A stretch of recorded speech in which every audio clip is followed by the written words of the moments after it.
नमस्कार, आप देख रहे हैं चौकस भारत और मैं ब्रजेंद्र।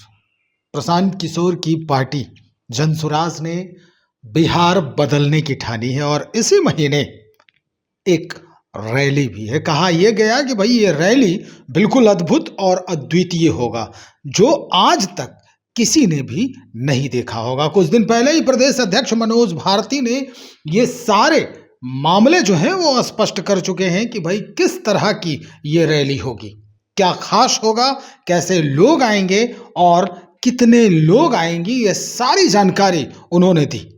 लेकिन अब एक बात और आपको बता दें कि जो उनका चिकित्सक विंग है, यानी जो मेडिकल विंग है, वो भी पीछे नहीं है। वो भी किसी भी परिस्थिति से जूझने के लिए बिल्कुल कमर कस चुकी है। यानी जो चिकित्सा प्रकोष्ठ है और उसके जो लोग हैं, बड़े बड़े जो चिकित्सक कहे जा रहे हैं कि भाई प्रशांत किशोर जी के साथ सब लोग जुड़ चुके हैं, तो ये चिकित्सक भी तैनात रहेंगे उन लोगों के लिए जो बिहार के 38 जिला से पटना के गांधी मैदान पहुंचेंगे और तपिश की वजह से या बढ़ती हुई गर्मी की वजह से अगर उनकी तबीयत नासाज होते देखी गई, तुरंत एक्शन में आ जाएंगे ये चिकित्सक। भाई इन्हीं की जुबानी हम सुनते हैं कि क्या प्लान है इनका। तो सुनिए, जो मेडिकल विंग है प्रशांत किशोर का, यानी जनसुराज पार्टी की, वो किस तरह से तैयारी कर रही है, सुनिए। मुख्य रूप से जो आपसे मैं एक्सचेंज करना चाहता हूं, जो सूचना, और जो 11 तारीख को हमारे जनसुराज की रैली होने जा रही है। 5 लाख इन्होंने कहा, हम लोग प्रयास कर रहे हैं, जनसुराज की पूरी टीम जिले जिले कस्बे कस्बे प्रयास कर रही है कि ये संख्या जितनी अधिक से अधिक हो उतनी हो। 5 लाख का 6 लाख का हम लोगों ने एक अनुमान किया है कि इतने की व्यवस्था हम मेडिकल के रूप में, टीम के रूप में कर रहे हैं। जैसा इन्होंने बताया कि ये तो 1-2 साल से करीब करीब जनसुराज आरोग्य का काम कर रहे हैं, चिकित्सकों को जनसुराज के साथ जोड़ रहे हैं, कैंप लगा रहे हैं और सारे कार्य कर रहे हैं। लेकिन इसको और सुव्यवस्थित करने के लिए प्रशांत जी के निर्देश पर और उनके सहयोग से हम लोगों ने जनसुराज आरोग्य एक सेल, जिसको कहिए जो अन्य दलों में कहलाता है चिकित्सा प्रकोष्ठ, तो चिकित्सा प्रकोष्ठ हम लोगों ने नाम नहीं रखा है, हम लोगों ने जनसुराज आरोग्य इसका नाम रखा है। और उसकी संरचना होगी कि एक केंद्रीय समिति होगी और हर जिले में 38 जिले के 38 जिले में हम लोग 5-5 सदस्यीय वहाँ एक डिस्ट्रिक्ट कमेटी चिकित्सकों की बना रहे हैं, जिसमें तक 25% हम लोग बना चुके हैं। उद्देश्य ये है कि हम लोग मुख्य रूप से चिकित्सकों के बीच जनसुराज के नीतियाँ, जनसुराज के सिद्धांत और ख़ास करके बिहार में जो वर्तमान चिकित्सा व्यवस्था है उसके बारे में फीडबैक लेना। चिकित्सा व्यवस्था में आप जैसा जानते हैं कि 2 तरह की चिकित्सा व्यवस्था है जो जनता को दी जाती है, ब्लॉक स्तर से लेके पटना के स्तर तक, PMCHO, NMCHO, IGMSO। मेरा सौभाग्य रहा कि मैंने बिहार सरकार में भी काम किया, PMCH में भी रहा, NMCH में भी रहा। कालांतर में इंदिरा गांधी आयुर्विज्ञान संस्थान में भी 11 वर्ष रहा, जिसमें 5.5 साल में उसका निर्देशक था। तो मुझे यहाँ की चिकित्सा व्यवस्था के बारे में अच्छाइयाँ और बुराइयाँ दोनों से मैं अवगत हूँ, because I have been inner member of this system. अभी जो हम लोग का अपना मानना है कि अभी जो चिकित्सा व्यवस्था की बात हो रही है वो एक कागजी स्तर पर है। मैं समझता हूँ कि आप लोग भी कुछ हद तक इससे सहमत होंगे। उदाहरण मैं देता हूँ, सरकार या सरकार के प्रतिनिधि या सरकार के अगुआ कहते हैं कि हमने इतने संख्या में दवा हर ब्लॉक में उपलब्ध करा दी। कभी किसी ने जाके चेक नहीं किया कि कितने संख्या में उन्होंने उपलब्ध कराया। स्थिति क्या बन रही है, मरीज आते हैं, डॉक्टर के पास दवा नहीं, तो वो कहते हैं कि ये दवा नहीं है, पुर्जा काटते। हो सकता है कुछ केसेस में डॉक्टर भी गड़बड़ी कर रहे होंगे, मैं उससे इनकार नहीं करता हूँ, लेकिन ज़्यादातर केसेस में दवा रहती नहीं है। बोर्ड पर लिखा हुआ है 108 किसी में 148 की, नतीजा क्या होता है, जो पब्लिक, उनके परिजन, चिकित्सक और वहाँ के स्टाफ को गाली गलौज और अंत में मार पीट जो आप देखते हैं जो होता है। तो ये एक मैंने बानगी कहा, तो उस पर जाऊँगा तो बड़ा लंबा हो जाएगा। अभी आज आप लोगों से मिलने का मूल उद्देश्य है 11 तारीख को हमारी क्या तैयारी है। 11 तारीख को 14 गेट है। 14 गेट की व्यवस्था के लिए हम लोगों ने सोचा है कि 8 स्टैटिक कैंप, हम लोग हेल्थ कैंप, जिसको कहिए कि प्राइमरी केयर के लिए, इमरजेंसी केयर के लिए, वो हेल्थ चेकअप का कैंप नहीं होगा, उसको थोड़ा सा स्पष्ट कर देता हूँ। वो फर्स्ट एड के लिए, इमरजेंसी हैंडलिंग के लिए।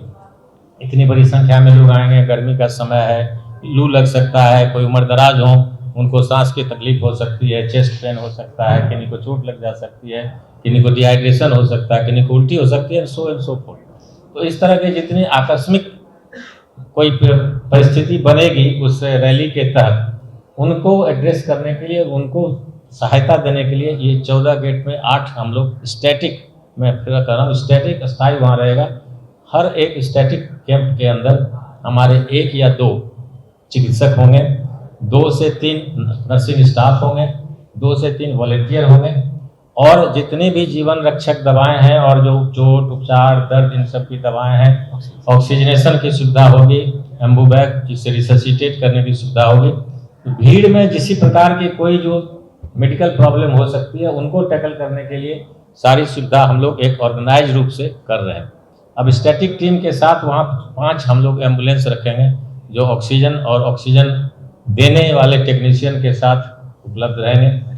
और हम लोगों ने इसके अलावा, ये तो कैंप की बात हुई, कैंप के बाहर मेरीन ड्राइव पर हमारे साथियों की राय हुई कि पिछले बार जो रैली हुई थी 2 अक्टूबर वाली, तो मेरीन ड्राइव पर कुछ हादसा हो गया था, दुर्घटना हो गई थी, तो वहाँ चिकित्सा सुविधा उपलब्ध कराने में समस्या हुई।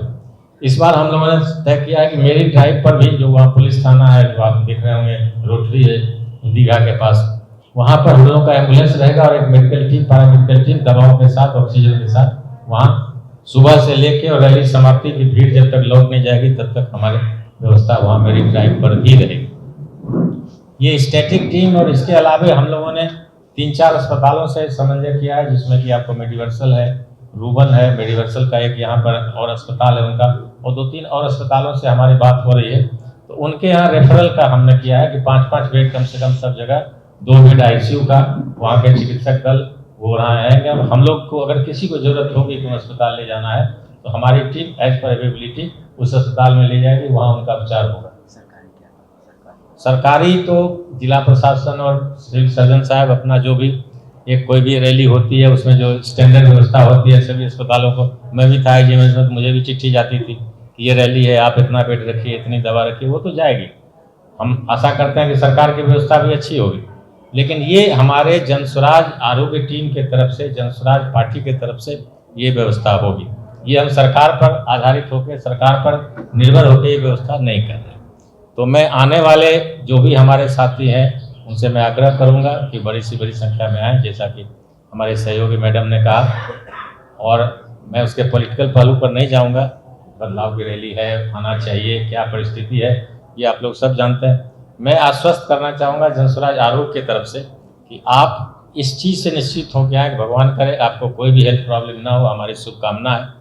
लेकिन आपको अगर कोई भी हेल्थ प्रॉब्लम गांधी मैदान में या आने के क्रम में होगा तो हम लोग तत्पर हैं, पूरी तैयारी के साथ तत्पर हैं, व्यवस्था के साथ तत्पर हैं, और हम उम्मीद करते हैं कि हम पूरी सुविधा आपके संतोष के लायक देंगे। हमारी व्यवस्था इस तरह है, उसमें कहीं किसी को संशय नहीं होना चाहिए। ये मैं आपके माध्यम से आने वाले हमारे सभी रैली में साथी भाई बहन नौजवान जो भी आ रहे हैं, और एक बात और बताऊं, हम लोगों ने अपने हर डिस्ट्रिक्ट यूनिट से भी आग्रह किया है कि वहाँ भी वो अपनी अपनी एक एक व्यवस्था जिले में रखें, कि अगर किन्हीं को लौटने के बाद या आने के क्रम में या मार्ग में कोई जिला पड़ता है, जैसे मान लीजिए कोई सहरसा से आ रहे हैं, पूर्णिया से आ रहे हैं, कटिहार से आ रहे हैं, तो रास्ते में खगड़िया है, रास्ते में बेगूसराय है, रास्ते में मोकामा है, तो जहाँ जहाँ हमारे चिकित्सक हैं वो वहाँ रहेंगे और वो तैनात रहेंगे, हमारा बैनर लगा रहेगा। रास्ते में भी अगर किन्हीं के साथ कोई इस तरह की बात होगी तो वहाँ उनको ये सहायता दी जाएगी। तो मैं समझता हूँ कि ये जो हमारी व्यवस्था है मैंने आपके माध्यम से लोगों को सूचित किया, और मुझे उम्मीद है कि लोग आश्वस्त होकर आएंगे बिना। तो चलिए, रैली में जो लोग पहुंचते हैं भाई, अलग अलग विंग जो है इनका एक एक करके हर बात राज्य की जनता से बताने का प्रयास कर ही रहा है, लेकिन हकीकत क्या होता है, कैसे ये पूरा जो माहौल है, परिदृश्य है, वो बदलता है, हम सीधा गांधी मैदान से ही आपको उस दिन दिखाएंगे। तब तक इंतजार करें, बने रहें हमारे साथ। बहुत शुक्रिया आपका।